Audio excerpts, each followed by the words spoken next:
Hello and good evening students. Today the topic which we are going to study is Bernoulli's theorem, and Bernoulli's theorem is based on conservation of energy.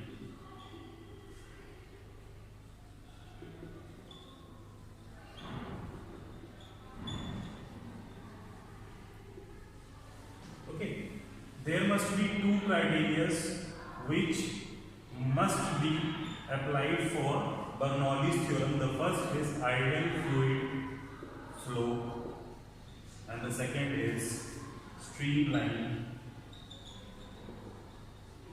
flow. Okay, तो इसको समझने के लिए हम लोग बनाते हैं एक पाइप जिसका ये इनिशियल एंड है और ये फाइनल एंड है। ठीक है, इनिशियल एंड जिस हाइट पे है that is h1, final and जिस हाइट पे है दैट इज h2। ओके, यहाँ पे एरिया है A2, यहाँ पे एरिया है A1, यहाँ पे जो वेलोसिटी है फ्लूइड की वो है V1, यहाँ पे जो वेलोसिटी है फ्लूइड की वो है V2, यहाँ पे जो प्रेशर है किसी भी पॉइंट पे वो है P1 और यहाँ पे जो प्रेशर है दैट इज P2। ठीक है, फ्लूइड की डेंसिटी है वो। तो बर्नौलीज थ्योरम के अकॉर्डिंग जो एनर्जी यहाँ पे किसी पॉइंट ए पे होगी, ठीक है, और जो एनर्जी यहाँ पे किसी पॉइंट बी पे होगी वो एक कांस्टेंट वैल्यू होती है। Means the total energy at point A is equal to the total energy at point B, that is constant.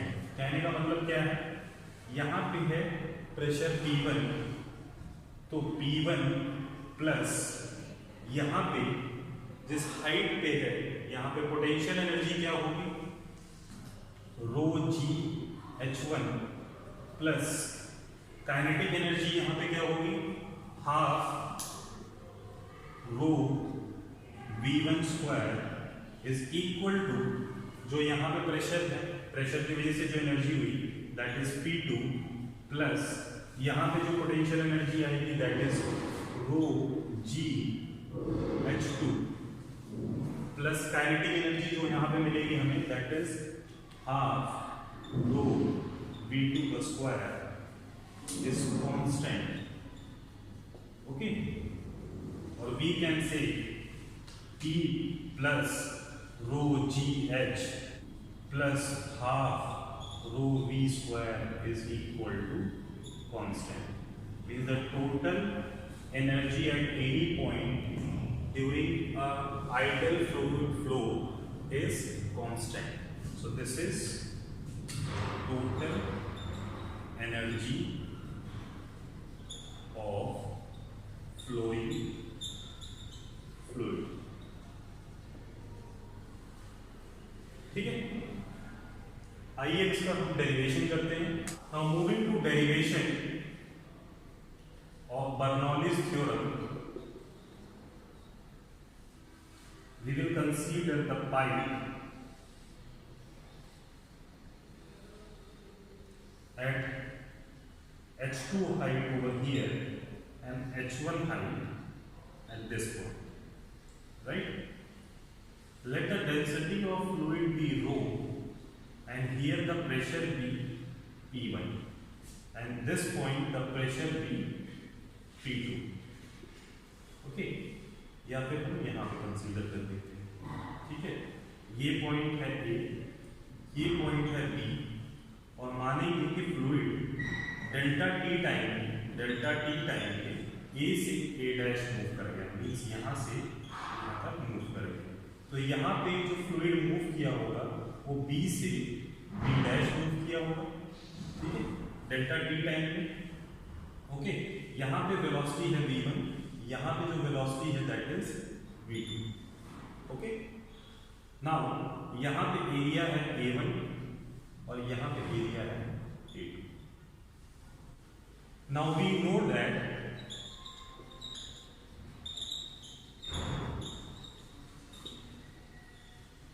work done by all the forces is equal to change in kinetic energy. तो अब यहाँ पे कौन कौन सा force work कर रहा है?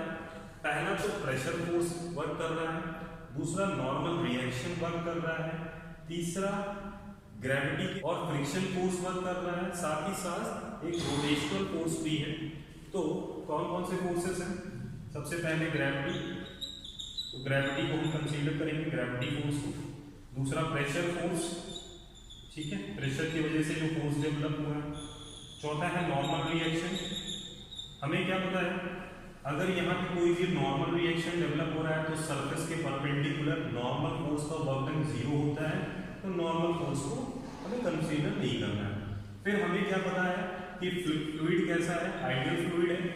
आइडियल फ्लूइड है मतलब नॉन विस्कस फ्लूइड है, तो फ्रिक्शन फोर्स की वैल्यू भी 0 हो जाएगी, फ्रिक्शन बिल्कुल नहीं होगा।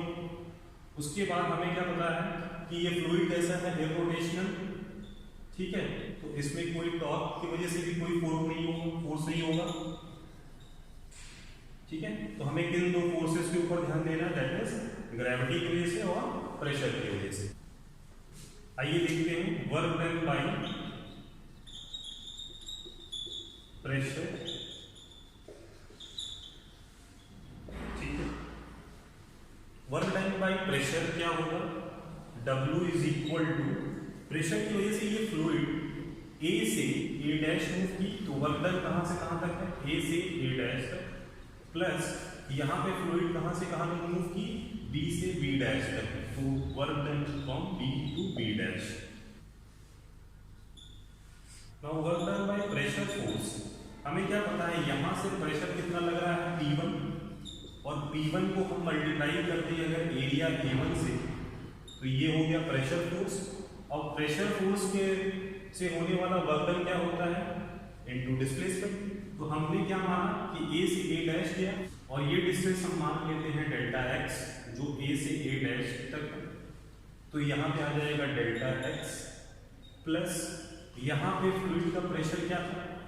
यहाँ पे प्रेशर था, फ्लूइड इस तरफ फोर्स लगा रही थी प्रेशर, बट जो आगे जाने वाले फ्लूइड थे वो तो आगे जाना नहीं चाहते थे, वो किस तरफ फोर्स लगा रहे थे? P2 इस तरफ, तो यहाँ पे आ जाएगा माइनस ऑफ P। नाउ यहाँ पे एरिया क्या था? A2, ठीक है। और मान लेते हैं कि यहाँ पे जो फ्लूइड मूव किया वो था डेल्टा x डैश, तो यहाँ पे आ गया डेल्टा x डैश, ठीक है। फिर work done by all forces क्या हो जाएगा? P1 A1, ठीक है। अब ये डेल्टा x की वैल्यू होगी कितनी? यहाँ पे जो वेलोसिटी है वो v1 है, अगर उसको हम डेल्टा t टाइम से मल्टीप्लाई कर दें तो हमें मिल जाएगा डेल्टा x, तो यहाँ पे आ जाएगा v1 into delta t minus P2 A2। यहाँ पे डेल्टा x डैश कितना है? वेलोसिटी कितनी है वहां पे उस एंड पे? v2 इंटू डेल्टा t, ठीक है। तो work done by pressure force कितना आ गया? P1 A1 V1 into delta t minus P2 A2 V2 into delta t, okay. अच्छा, हमने इक्वेशन ऑफ कंटिन्यूटी से ये पढ़ा है कि A1 B1 is equal to A2 B2। तो अगर हम ये माने कि यहाँ पे जो फ्लूइड फ्लो किया है उसका मास है डेल्टा m, ठीक है, तो डेल्टा m की वैल्यू क्या होगी? डेंसिटी इंटू पल्स, ठीक है। तो यहाँ पे वॉल्यूम कितना है? यहाँ पे एरिया है A1, और यहाँ पे जो डिस्प्लेसमेंट है दैट इज डेल्टा x, और डेल्टा x को हम लिख सकते हैं v1 इंटू डेल्टा t। तो यहाँ पे डेल्टा m की वैल्यू कितनी आ जाएगी? रो A1 v1 into delta t, ठीक है। इसी तरीके से डेल्टा m को हम और क्या लिख सकते हैं? रो, यहाँ पे जो फ्लूइड डिस्प्लेस हुआ है वो है डेल्टा x, यहाँ पे है एरिया A2, तो वॉल्यूम कितना हो जाएगा? A2 into delta x dash, ठीक है, और डेल्टा x डैश की वैल्यू थी V2 इंटू डेल्टा t, तो यहाँ पे आ जाएगा A2 V2 डेल्टा t, ठीक है।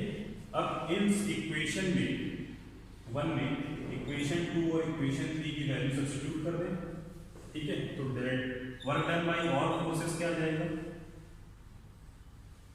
यहाँ पे हो जाएगा A1 V1 डेल्टा t तो ये हो जाएगा P1 delta m upon rho minus P2 delta m upon rho.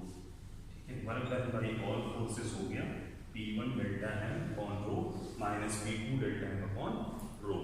Work done by pressure force note कर लेते हैं, यहाँ पे P1 delta m upon rho minus P2 delta m upon rho.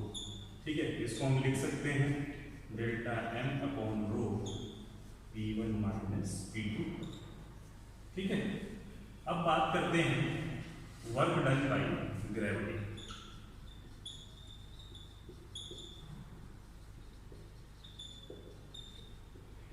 ठीक, तो वर्क डन बाई ग्रेविटी होता है negative of change in potential energy, और चेंज इन पोटेंशियल एनर्जी की वैल्यू होती है potential energy final minus potential energy initial.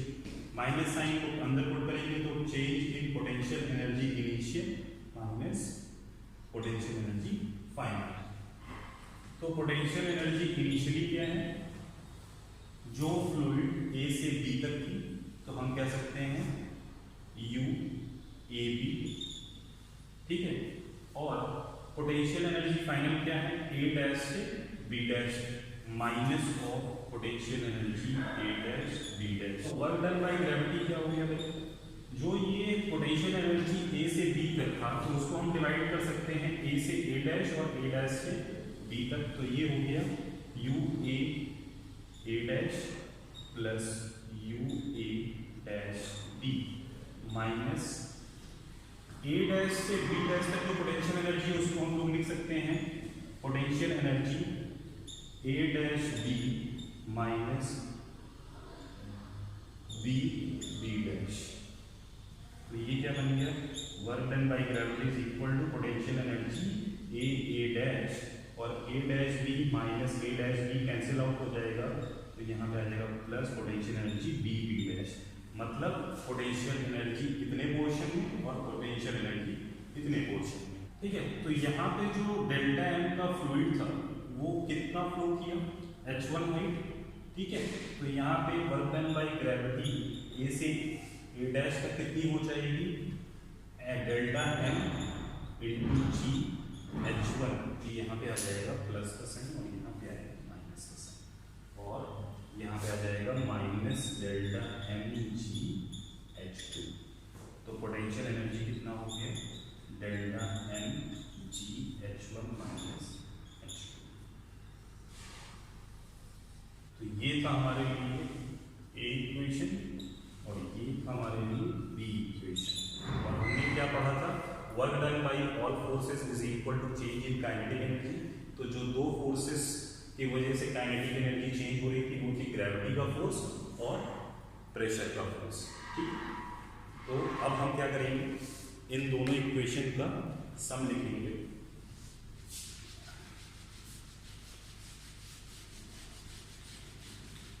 ठीक है,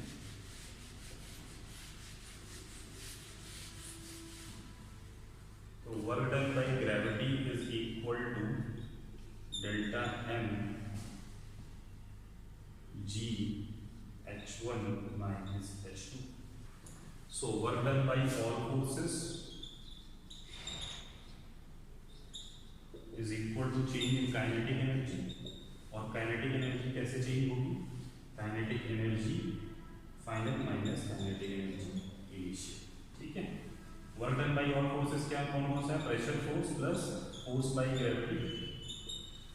तो चेंज इन काइनेटिक एनर्जी कितना होगा, ए डैश बी ये फाइनल है, तो kinetic energy A dash B dash minus kinetic energy A B.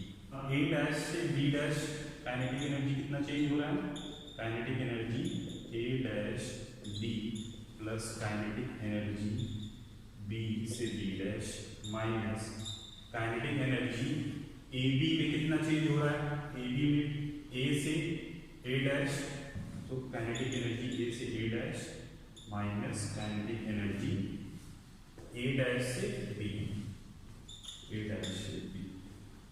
Okay, ये वैल्यू कितनी हो गई, हम इसे और इसे कैंसिल आउट कर सकते हैं, तो काइनेटिक एनर्जी B से B dash minus kinetic energy A से A डैश, और ये किसके बराबर है, work done by pressure force and work done by gravity का फोर्स।